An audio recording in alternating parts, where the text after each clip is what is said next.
Dans le cœur vibrant de la forêt tropicale, là où le feuillage est si dense que la lumière du soleil se transforme en doux faisceau doré, vivait un paresseux nommé Alto. Contrairement à ses congénères, Alto était curieux et aventureux. Sa routine tranquille, consistant à se balancer paresseusement d'arbre en arbre, avait commencé à lui sembler monotone.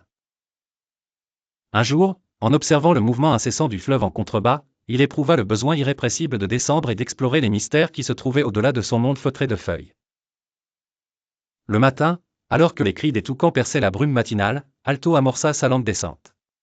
Les autres paresseux l'observaient avec un mélange d'incrédulité et de curiosité.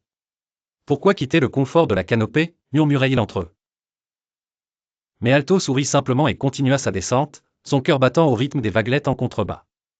En arrivant sur la terre ferme, chaque pas était une nouvelle découverte. Les fourmis dévouées marchaient en ligne, portant des morceaux de feuilles bien plus grands qu'elles.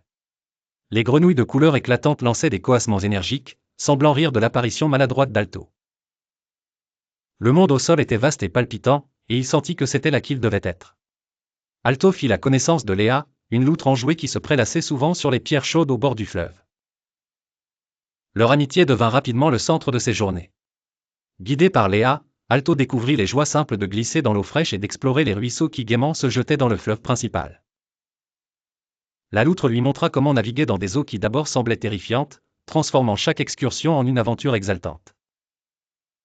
À travers ces nouvelles expériences, Alto comprit que la vie prenait tout son sens lorsqu'il osait franchir les frontières de l'inexploré. Il réalisa qu'en quittant les arbres, il avait découvert non seulement la beauté du monde sur Terre, mais aussi la capacité à se transformer et à s'enrichir grâce à l'amitié et à la découverte. Le paresseux curieux était devenu un explorateur audacieux, et cette transformation, née de la curiosité et du désir de sortir de sa zone de confort, lui permit de vivre pleinement l'aventure qu'est la vie.